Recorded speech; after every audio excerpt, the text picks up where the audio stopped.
There's a very well-known passage in the Talmud from Tractate Shabbat 31a, where a non-Jew comes before the sage Shammai and says to him, "Convert me to Judaism on the condition that you teach me the entire Torah while I'm standing on one foot."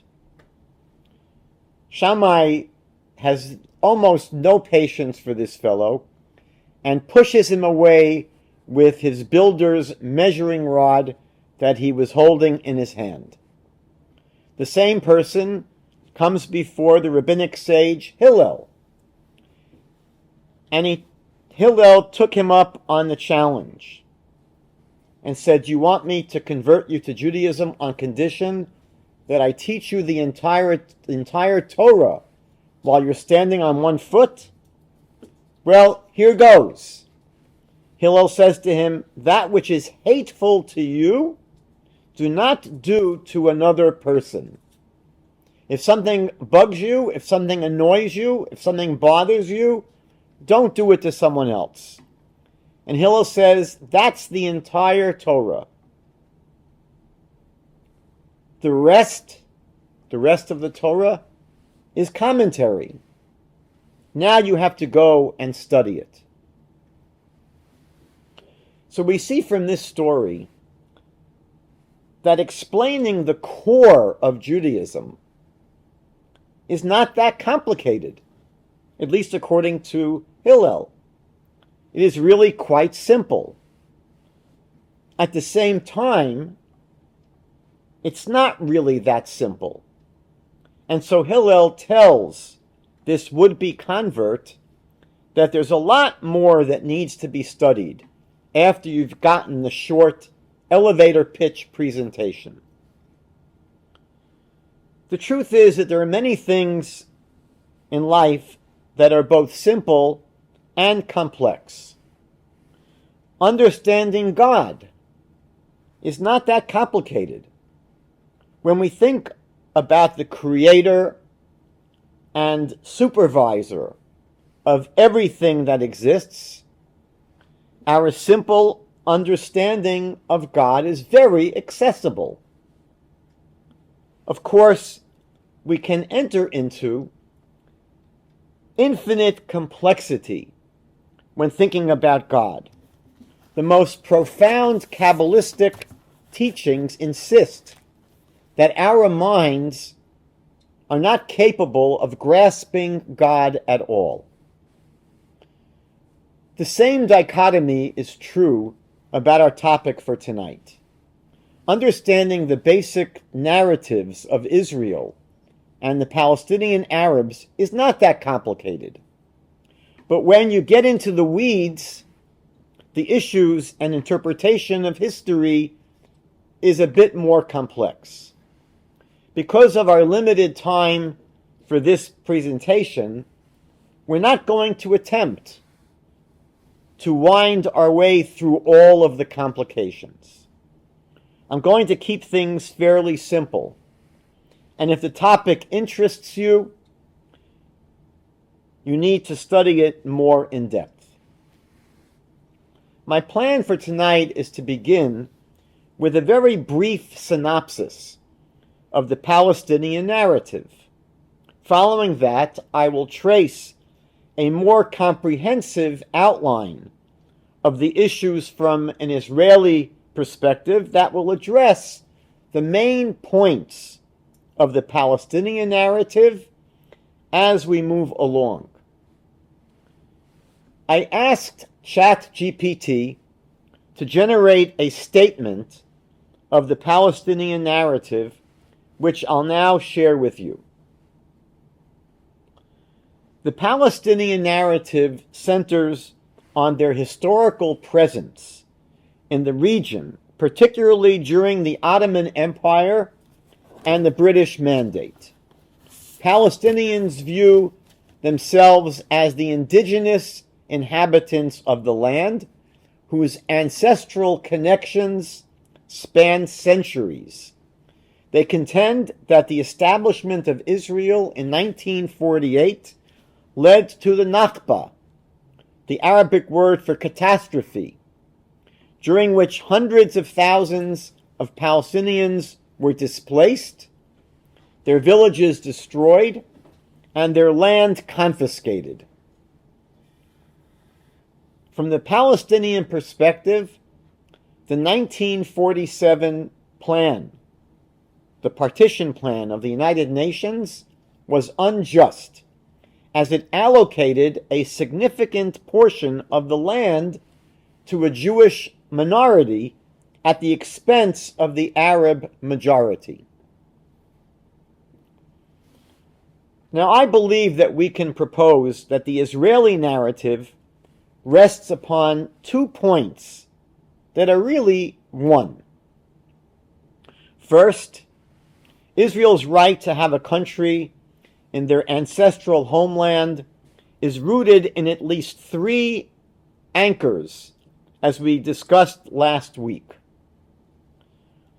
And despite Israel's extremely strong case, the Palestinian Arabs, and initially all the neighboring Arab states, refused to accept an independent Jewish state on any land.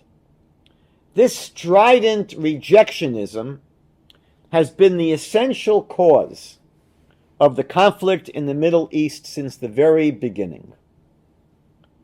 I'll just share one quote to illustrate this.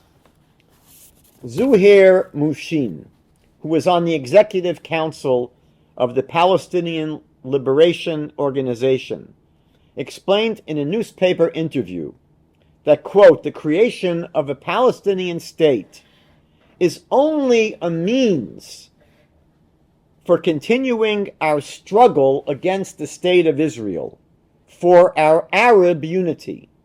In reality, today, there is no difference between Jordanians, Palestinians, Syrians, or Lebanese.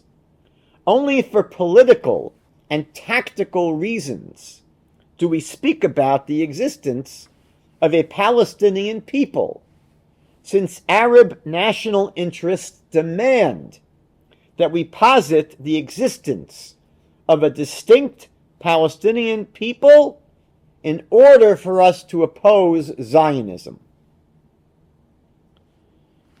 Now, it's important to understand that one of the reasons for this intransigence, according to Islamic law, is that land conquered by Muslims becomes eternally Islamic land, and any occupation of such land by non-Muslims is considered illegal by Sharia law, and requires that Muslims must fight until they're able to regain control over these lands. This is the meaning of the chant, "From the river to the sea, Palestine will be free." They don't only envision liberating the West Bank and expelling the Jews living there. This chant refers to literally every inch of the land of Israel. They don't accept a Jewish state on any part of the land. If all of Israel was to squeeze itself into someone's mansion, and that was the entire state of Israel, it would still not be accepted. Now, the Palestinian narrative implies that prior to the large-scale return of the Jews to the area that began in around the year 1880, there was a large, thriving Palestinian Arab community living there that were eventually thrown out. I want to repeat that.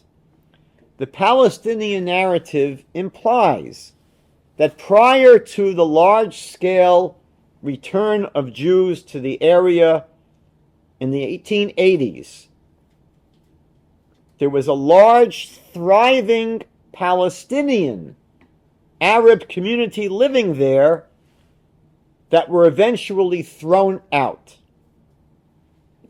And this is a serious distortion of history. There are three things that we need to bear in mind. Number one, as we documented last week, there was already a sizable Jewish population living in numerous communities throughout the land of Israel for many centuries. Number two, as I will soon describe, travelers to the area, travelers to Palestine for about 300 years prior to the Jewish immigration that began in the year 1880, those travelers report that to a great extent, the land of Palestine was largely desolate and depopulated. And number three, the people living in the land came from many different ethnic groups. Many Greeks who fled Muslim rule in their country came to live in Palestine. A Christian historian writing in the 19th century reported that there are villages throughout Palestine populated entirely by settlers from other parts of the Turkish Ottoman Empire, including Bosnians, Druze, Caucasians, and Egyptians. The 1911 edition of the Encyclopedia Britannica has an entry by Oxford scholar Robert McAllister describing the population of Palestine as comprising widely different ethnological groups, speaking no less than 50 different languages. The actual population of Arabs living in Palestine when Jewish immigration began in 1880 was actually quite small. In 1857, the British consul in Jerusalem, James Finn, reported that the country is to a considerable degree empty of inhabitants, and its greatest need is a body of population. Other historians and travelers at the time describe the Arab population as decreasing in the area. In 1847, Admiral Lynch from the United States Navy reported that the population of Jaffa was about 13,000 people. He said this included 8,000 Turks, 2,000 Greeks, 2,000 Armenians, 700 Maronites, 300 Jews, but no Arabs at all. Mark Twain visited the Holy Land and described what he saw in the year 1869. He writes that Palestine sits in sackcloth and ashes. Nazareth is forlorn. Palestine is desolate. In the valley of Jezreel, there is not a solitary village for 30 miles in either direction. There are 2 or 3 clusters of Bedouin tents, but not a single permanent habitation. The Sea of Galilee and its surrounding areas are no less desolate. Of the Galilee, Mark Twain wrote that there is a desolation here that not even the imagination can grace. We never saw a human being on the whole route that we took. Twain's observations were not unique. For several hundred years prior to the beginning of serious Jewish immigration in 1880, numerous biblical scholars, archaeologists, cartographers, diplomats, writers, and surveyors visited and toured the Holy Land. They produced detailed records of what they saw in books, in travelogues, and in periodicals. Without exception, they presented accounts of the demographic and physical condition of the country, totally at odds with the narrative repeated by Arab leaders today. In 1785, Constantine Volney described the ruined and desolate state of the country. In 1843, Alexander Keith wrote that since Volney's day, the conditions have only grown worse, and the land had not yet reached its last degree of desolation and depopulation. French poet Alphonse de Lamartine wrote that outside the gates of Jerusalem, we saw indeed no living object and heard no living sound. We found the same void, the same silence that reigns in towns and highways in the entire country. The plain of Sharon, the Jews who came later in 1880 cultivated, was described by Reverend Samuel Manning in 1874 as a land without inhabitants that might support an immense population. 14 years after Mark Twain, the eminent English cartographer Arthur Stanley wrote about Judea that it was hardly an exaggeration to say that for miles and miles there was no appearance of life or habitation. We see from these and many similar accounts, according to noted professor of law Alan Dershowitz, that the myth of a stable and settled Palestinian, Arab, Muslim population that had lived in villages and worked the land for centuries, only to be displaced by Zionist invaders, is simply inconsistent with the recorded demographic data. And yet, this myth has been promoted for decades, and its promotion has not abated. Relying on the well-known propaganda technique of repeating the big lie relentlessly has paid off because it's been swallowed uncritically by so much of the Western world.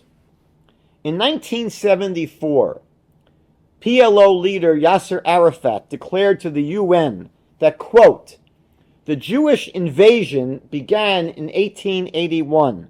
Palestine was then a verdant area inhabited mainly by Arab people in the course of building its life and dynamically enriching its indigenous culture."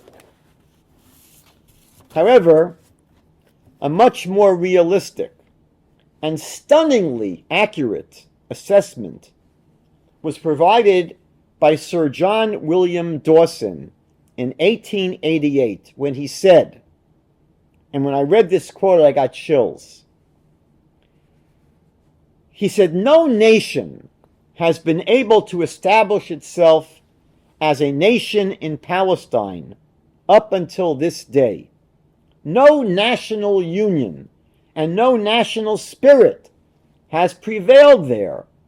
The motley, impoverished tribes which have occupied it have held it as mere tenants, temporary landowners, evidently waiting for those entitled to the permanent possession of the soil." Now, this incredible statement echoes exactly what the Torah and its midrashic interpreters wrote centuries earlier about the land of Israel. Leviticus chapter 26 describes how the Jewish people will be exiled from their land if they violate their covenant with God. Verse 32 in that chapter says, "I will make the land desolate so that your enemies who settle in it shall be appalled by it."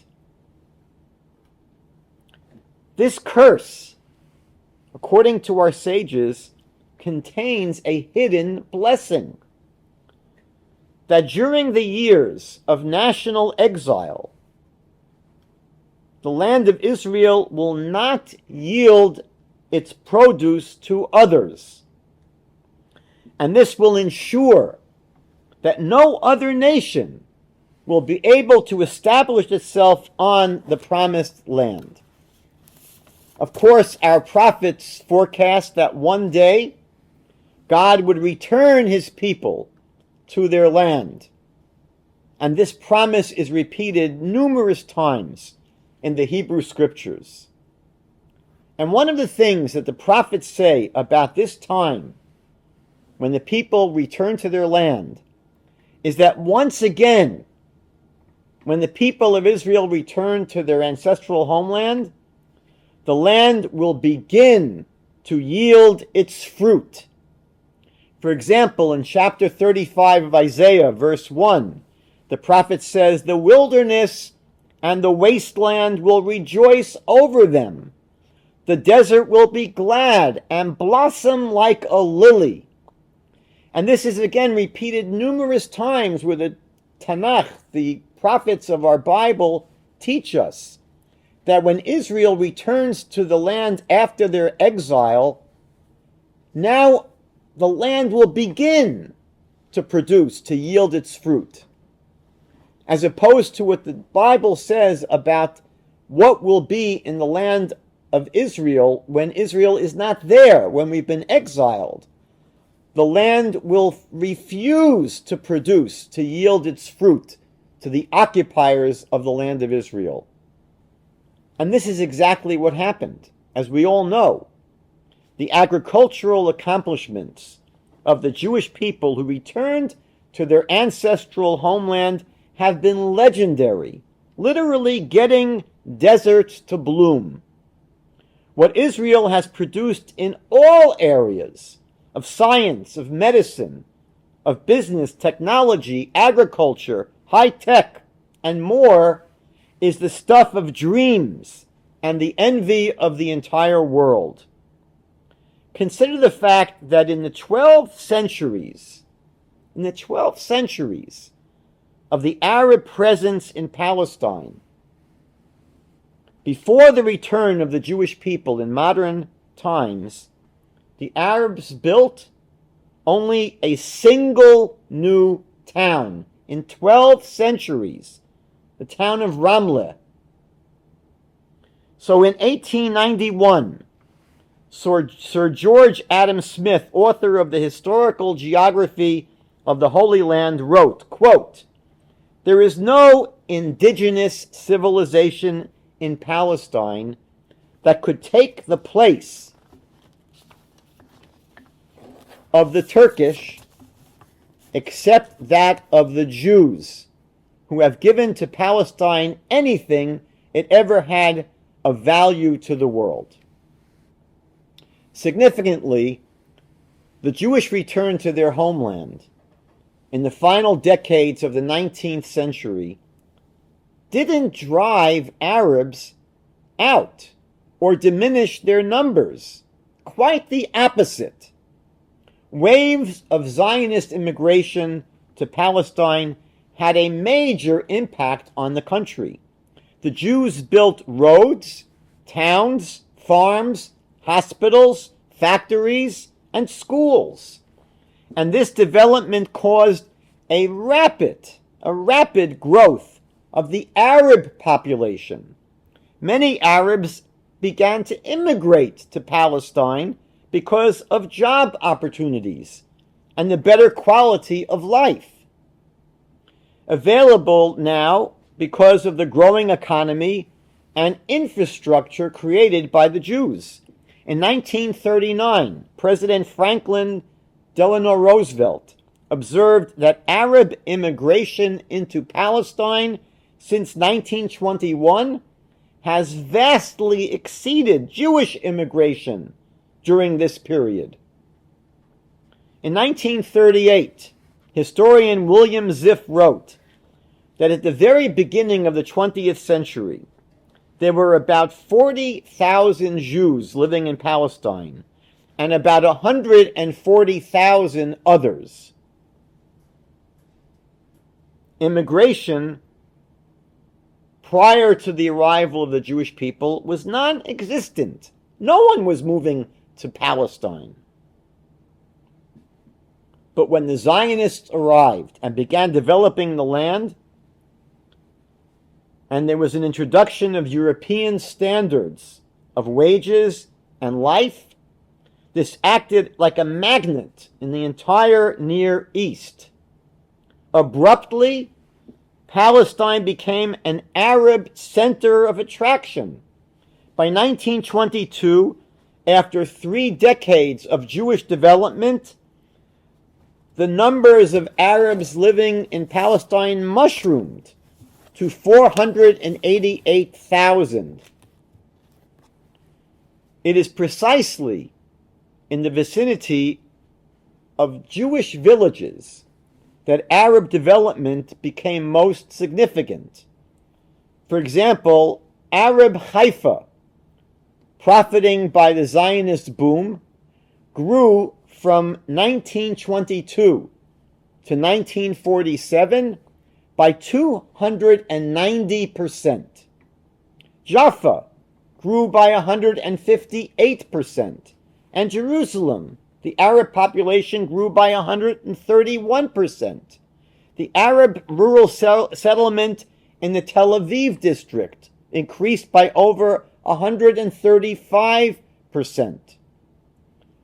A study of the Jewish settlement of Rishon LeZion, first established in 1882 by the Jewish immigrants, showed that the 40 Jewish families that settled there had attracted more than 400 Arab families, many of which were Bedouin and Egyptian.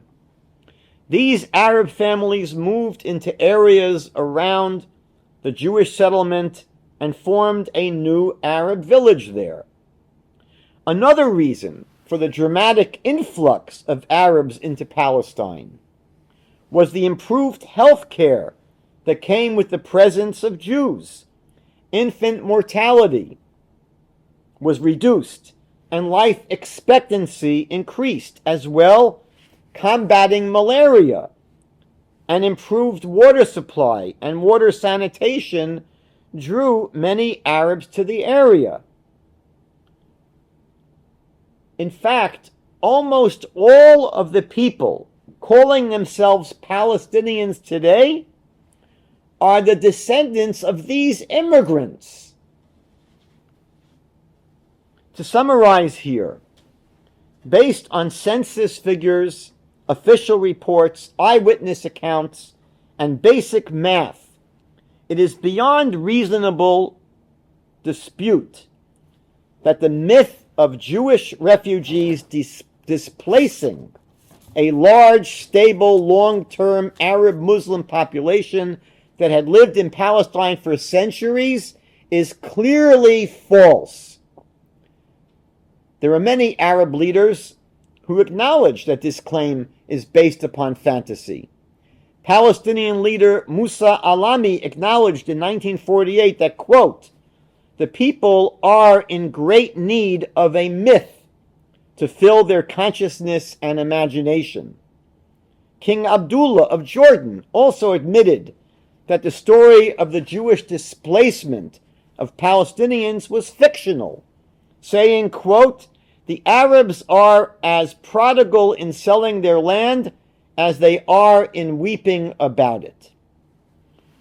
Now let's consider now the second element of the Palestinian narrative, that the establishment of Israel in 1948 led to the Nakba, which saw hundreds of thousands of Palestinians displaced, their villages destroyed, and their lands confiscated. Last week we learned that after the First World War, one of the results was that the Turkish Ottoman Empire, who was on the losing side of the war, was dispossessed of the land that they held in the Middle East. The League of Nations assigned these lands to France and to Britain as mandates. They would administer until new nations could be established. The League of Nations mandate for Palestine and the San Remo Conference established the Balfour Declaration as international law. However, In a sordid betrayal of their mandate responsibilities, Britain lopped off 77% of the land that was supposed to be part of the Jewish state and set up another Arab state on the east side of the Jordan River in 1921 that became the Emirate of Transjordan. Reluctantly, Israel was willing to work with what was left to them on the west side of the Jordan River. But the local Palestinian community there begrudged them even that. Haj Amin al-Husseini led the Palestinian Arabs for 3 decades. He violently refused to accept Britain's intention to set up a Jewish state, even of diminished size, and he incited anti-Jewish riots in Jerusalem in the 1920s, where women and children were massacred. He instigated many more riots throughout the country and pogroms in the 1920s and the 1930s, including the vicious massacre in Hebron in 1929, where 69 Jews were murdered. Husseini was ultimately deported by the English, but he quickly linked up with Adolf Hitler in Germany, where he led the Nazi Arab office. He sought to implement Hitler's final solution in the Middle East. He became a co-founder of the Arab League in 1944, and when he spent time in Egypt, he became a mentor to the PLO's Yasser Arafat. The British were not able to handle the tensions that were growing in Palestine. Israel was furious that they were curtailing Jewish immigration to Palestine, especially when the Jews of Europe were in extreme danger because of the rise of Nazism and Hitler. And Israel was upset that England was dragging their feet on the finalizing of their statehood. So with violence growing, the British decided to pack up and leave and place the problem in the hands of the United Nations. On November 29th, 1947, the General Assembly of the United Nations voted to partition Palestine and create 2 independent states, one Arab and one Jewish. We should bear in mind that this was the second partition of Israel. The first, again, was when Great Britain took 77% of mandatory Palestine, slated to become the Jewish homeland, and created Transjordan. So now when the UN proposed dividing the remainder of the land, the leadership of the Jewish community welcomed the decision and expressing its willingness to live side by side with an independent Palestinian state. But the Palestinian leadership rejected the UN partition plan, and 2 days later, on December 1st, 1947, they took up arms against the Jewish community. For 4 months, local Palestinian Arabs attacked and ambushed outlying Jewish villages and vehicles driven by Jews. Hundreds of Jews were killed. But Israel, for 4 months, did not retaliate. They hoped that the Palestinian Arabs would eventually accept the UN partition plan. But this didn't happen. And in April 1948, the Jewish community launched a counter-offensive. On May 14th, 1948, the Jews proclaimed the independent state of Israel. On the very next day, the armies of Egypt, Transjordan, Syria, and Iraq invaded Palestine. Lebanon later joined the war.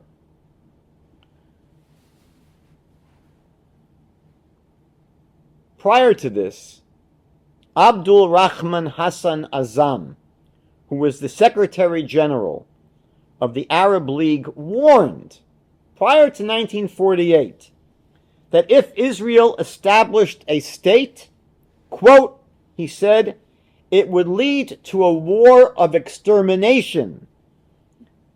And he boasted that it would be a momentous massacre which will be spoken of like the Mongolian massacre and like the Crusades. We have to appreciate that not only was Israel vastly outnumbered in 1948, but their armed forces were extremely primitive, and they had very little equipment. And many of the fighters were refugees from Europe and survivors of the Holocaust. The war ended in 1949, and for Israel to have not only survived, but to emerge victorious was nothing short of miraculous. When the hostilities ended, Egyptian and Transjordanian forces controlled the bulk of the territory designated for a Palestinian Arab state by the UN Partition Plan. Transjordan annexed Judea and Samaria, which became later known as the West Bank of the Hashemite Kingdom of Jordan. And Egypt maintained Gaza under military administration. Both of these areas were recaptured by Israel during the Six-Day War of 1967.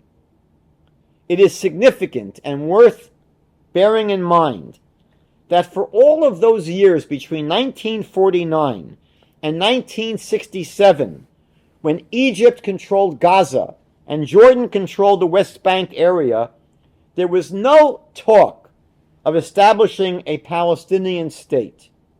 The Arabs living there never saw themselves and didn't see themselves at that time as a distinct, unique Palestinian nation with a distinct Palestinian national identity.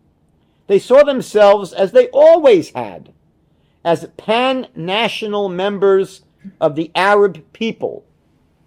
They had no objection being ruled by Egypt or Jordan, and they didn't clamor for independence.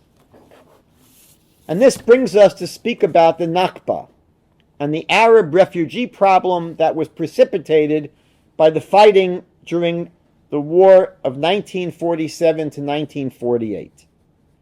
We should state at the outset that if the Palestinians had accepted the UN Partition Plan in 1947, a Palestinian state would have been created side by side with Israel, and there would not have been a single Palestinian refugee.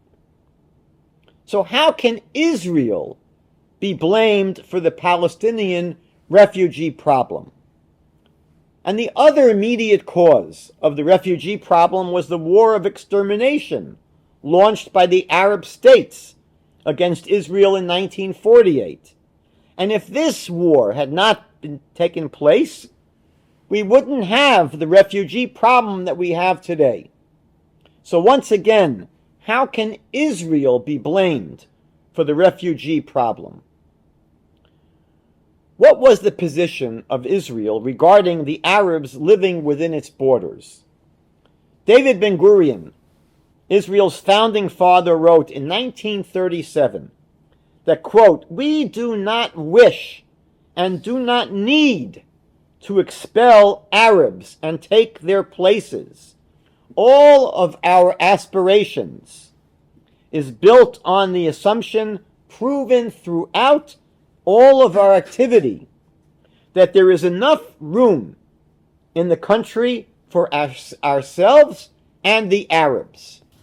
10 years later, despite much violence and conflict, Ben-Gurion's core beliefs about living in peace with the Arabs had not changed. In a speech on December 13th, 1947, he said, quote, "In our state, there will be Jews and non-Jews as well, and all of them will be equal citizens, equal in everything, without exception. Tragically, about 600,000 Palestinian Arabs fled their homes during the conflict. The Palestinian claim is that they were forced out by Israeli soldiers. For the most part, this is totally untrue, as we'll soon discuss. But it's first worth mentioning that as a result of Israel's War of Independence, 850,000 Jews living in Arab lands were forced to leave their homes and had to leave most of their possessions behind. These refugees are never spoken about when the refugee issue of 1948 is discussed. No one speaks about the refugees from Arab lands. This is mainly because Israel successfully absorbed many of these refugees and integrated them into Israeli society. However, the Arab nations never absorbed their fellow Arabs who fled Palestine. They've been maintained as refugees, not granted citizenship in the countries they went to, and instead have been exploited as a wedge issue against Israel. So why indeed did Palestinians flee their homes in Palestine and become refugees? So it is true that in a very small number of cases, they were encouraged or forced to leave from areas where Arab forces were launching attacks against Israel. It happened in a small number of cases that Israeli forces had Arabs leave their homes from areas where Arab forces were launching attacks against Israel, but this was for the safety of these people. It was never in order to confiscate their property. But there are other reasons that explain why the bulk of Palestinians fled. Number one, in the early days of the local fighting in 1947, before the Arab nations got involved, Palestinian local leaders in some locations, including mayors and judges and landlords and religious leaders, left their places, and many citizens followed them. They probably left because they saw a conflict was going on. They wanted to move to a safer place.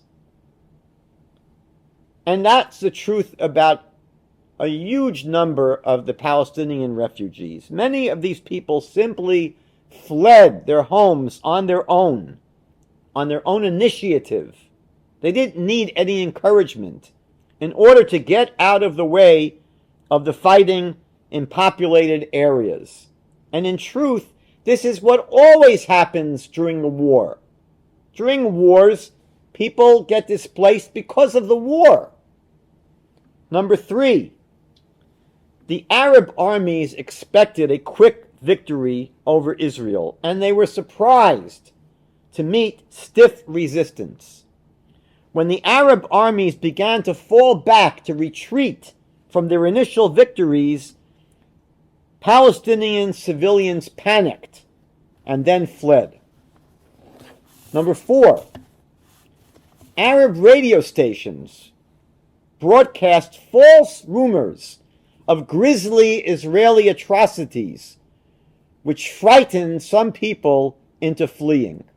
And finally, number five, overconfident Arab leaders encouraged these Palestinians to leave their homes until the Israelis would be crushed, and then they would be able to return to their homes. The term Nakba first became associated with the Arab-Israeli conflict in August of 1948, when Konstantin Zurek, a Syrian academic and diplomat who was based in Beirut, published a book entitled The Meaning of the Nakba, the meaning of the catastrophe. And in this book, he blames Arab leaders for the Nakba due to two things: due to their military failures and to their urging Arab citizens, Arab civilians, to flee until after the fighting is over. And he said in this book, that was the cause of the Nakba, and not a grand, premeditated Zionist scheme to displace the local Arab population. So even though Zurek preempts this idea of Israel and the Zionists and the Jews having a plan to displace the Arab population and get rid of them, and Zurek says that's not what happened, but this claim later became a standard component of the Nakba narrative. So what I tried to do tonight was to share with you a simple first level take on the competing Arab and Israeli narratives concerning the crisis, the conflict in Israel. And I want to repeat that the story is much deeper and much more complex. And there is a more nuanced and more detailed study that needs to be made. But I think at least for the basic level, for the level number one, to get the gist of what the narratives are, I think that's what we were able to accomplish tonight.